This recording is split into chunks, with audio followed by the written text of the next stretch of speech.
Shalom saudaraku, selamat berjumpa lagi dalam renungan pengharapan baru dari channel Terang Jalanku.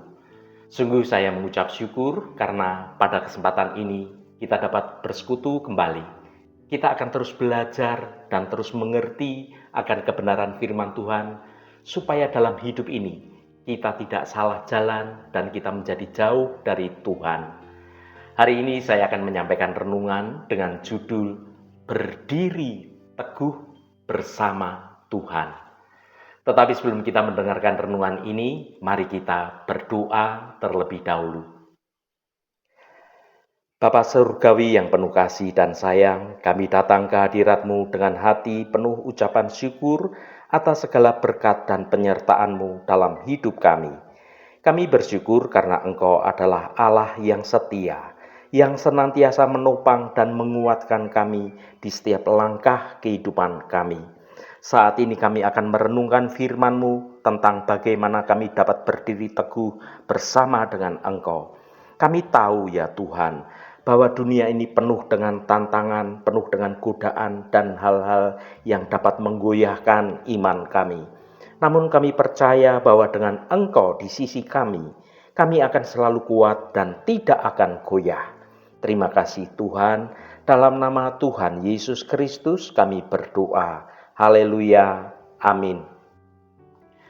Saudaraku yang terkasih, dalam perjalanan hidup ini, kita ini seringkali menghadapi berbagai tantangan, persoalan, badai kehidupan yang datangnya tiba-tiba dan itu menimbulkan goncangan yang dapat menguji akan iman kita. Ada kalanya kemudian kita merasa lemah, menjadi rapuh, dan seolah-olah kita ini sendirian menghadapi beratnya tekanan hidup. Namun sebagai orang percaya, kita memiliki suatu jangkar yang kokoh, yaitu Tuhan Yesus Kristus yang setia ada dalam hidup kita.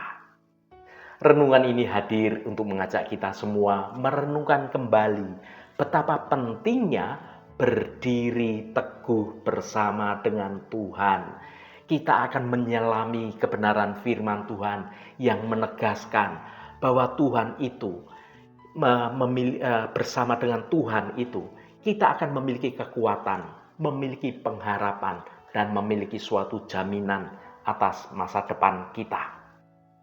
Mari kita baca Mazmur 118 ayat 6. Tuhan di pihakku, aku tidak akan takut. Apakah yang dapat dilakukan manusia terhadap aku? Saudaraku, firman Tuhan yang kita baca ini adalah sebuah pernyataan iman yang begitu kuat dan ada suatu pengharapan yang teguh di tengah segala tantangan, di tengah segala kesulitan. Ayat ini mengajarkan kita beberapa hal yang penting. Yang pertama, kehadiran dan pembelaan Tuhan. Pernyataan yang berkata, Tuhan di pihakku, merupakan inti dari ayat ini. Ini bukan sekedar suatu keyakinan intelektual, tetapi sebuah pengalaman yang nyata tentang penyertaan Tuhan. Pemazmur menyadari bahwa Tuhan itu hadir dan berpihak kepadanya, memberikan suatu kekuatan, memberikan suatu perlindungan. Kata di pihakku, dalam bahasa Ibrani, kata yang digunakan memiliki arti yang sangat luas, mencakup hal bersama, untuk, atau mendukung. Hal ini menekankan bahwa Tuhan itu tidak hanya mengamati kita dari jauh, tetapi Tuhan itu secara aktif terlibat dalam situasi yang sedang dihadapi oleh pemazmur, juga sedang dihadapi oleh kita umatnya di zaman sekarang ini. Yang kedua, keberanian menghadapi ketakutan. Frasa yang berkata, aku tidak akan takut, bukanlah pernyataan kesombongan atau penyangkalan terhadap rasa takut yang terjadi. Sebaliknya, ini adalah suatu keputusan iman untuk tidak dikuasai oleh ketakutan, oleh kecemasan, oleh kekhawatiran. Pemazmur mengakui bahwa ketakutan mungkin tetap ada, tetapi ia memilih untuk mempercayai bahwa Tuhan itu lebih besar dari segala ketakutannya. Kehadiran Tuhan memberikan suatu keberanian, memberikan kita kekuatan untuk menghadapi tantangan dengan kepala tetap tegak. Yang ketiga, keterbatasan kuasa manusia. Pernyataan retrois dari frasa yang berkata, "Apakah yang dapat dilakukan manusia terhadap aku?" Hal ini bukanlah meremehkan potensi kejahatan yang terjadi. Sebaliknya, ini menegaskan bahwa kuasa manusia sangat terbatas ketika berhadapan dengan Tuhan yang Maha Kuasa. Pemazmur menyadari bahwa meskipun manusia dapat menimbulkan kesulitan, dapat menimbulkan penderitaan pada sesamanya, mereka tidak memiliki kuasa yang mutlak atas hidup sesamanya manusia. Karena pada akhirnya, Tuhanlah yang memegang kendali atas semua kehidupan di seluruh alam raya ini. Refleksi dari penerapan Mazmur 118 ayat 6 ini. Yang pertama, dalam situasi sulit, ketika kita menghadapi masalah, menghadapi tantangan atau ancaman, penting untuk mengingat bahwa Tuhan itu ada di pihak kita. Keyakinan ini dapat memberikan kita suatu kekuatan, memberikan kita suatu keberanian untuk menghadapi segala persoalan kehidupan ini. Yang kedua, melawan rasa takut. Ketakutan adalah bagian dari pengalaman semua manusia. Namun tidak perlu membiarkan ketakutan itu menguasai, bahkan mengendalikan hidup kita.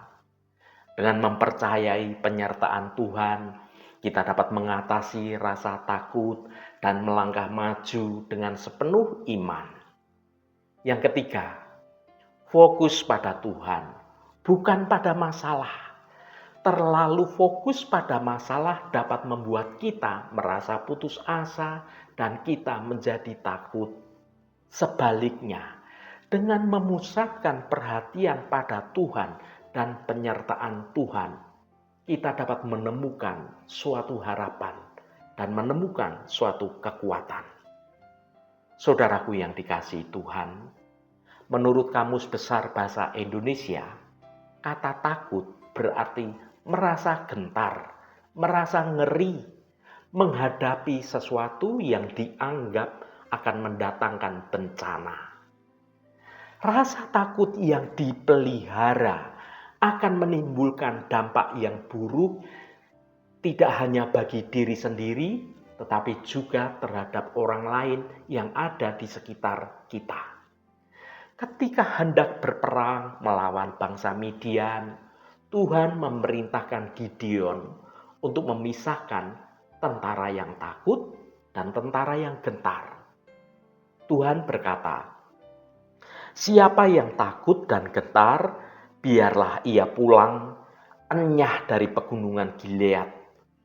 Lalu pulanglah 22.000 orang dari rakyat itu dan tinggallah 10.000 orang.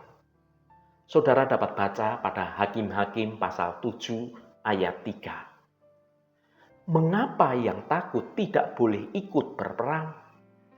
Karena ketakutan itu bisa menjalar dan bisa mempengaruhi orang lain.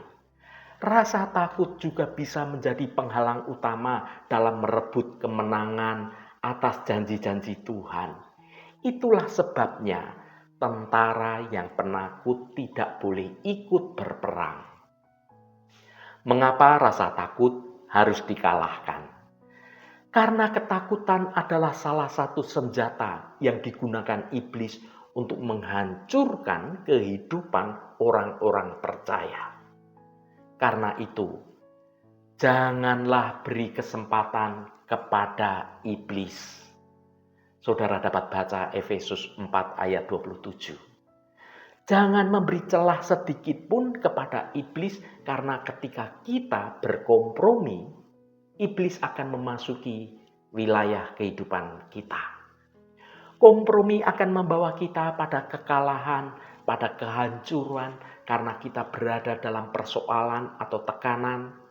Rasa takut itu membuat orang menjadi mudah putus asa, mudah kehilangan semangat, dan pada akhirnya akan menyerah pada keadaan, dan dia menjadi orang yang kalah. Saudaraku yang diberkati Tuhan, apapun kondisi Anda sekarang ini, jangan takut, karena Tuhan menyertai kita, menyertai saudara, menyertai saya juga. Mari kita baca Yesaya pasal 41 ayat 10. Jangan takut, sebab aku menyertai engkau. Janganlah bimbang, sebab aku ini Allahmu. Aku akan meneguhkan, bahkan akan menolong engkau. Aku akan memegang engkau dengan tangan kananku yang membawa kemenangan.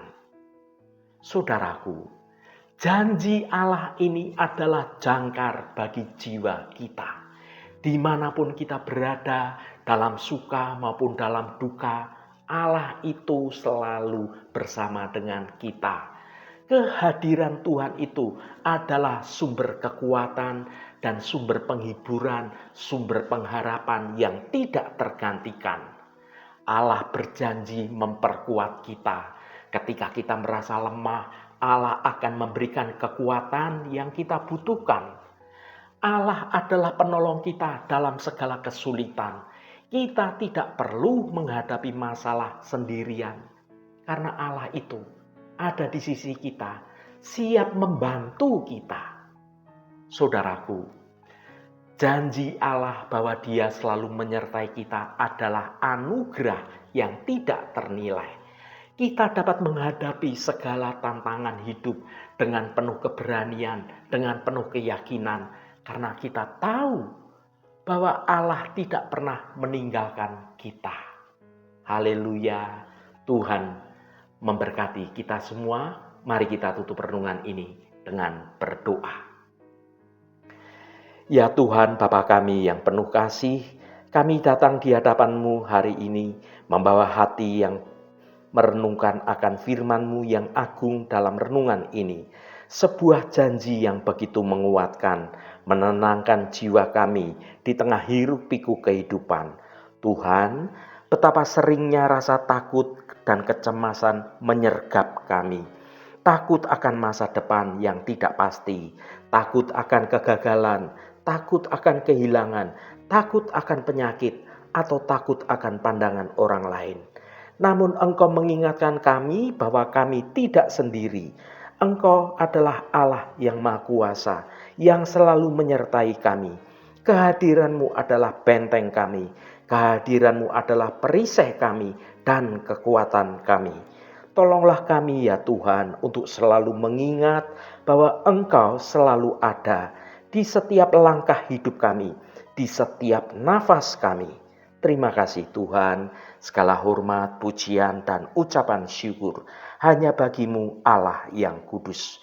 Saudaraku, bukalah hatimu dan tengadahkan tanganmu, terimalah berkat Tuhan. Tuhan memberkati engkau dan melindungi engkau. Tuhan menyinari engkau dengan wajah-Nya dan memberikan kasih karunia. Tuhan menghadapkan wajah-Nya kepadamu dan memberikan damai sejahtera. Berkat anugerah dari Bapa Surgawi, cinta kasih karunia dari Tuhan Yesus Kristus, dalam persekutuan dan penghiburan Roh Kudus, menyertai kita semua sekarang ini dan sampai selama-lamanya. Dalam berkat Tuhan Yesus Kristus, haleluya, amin.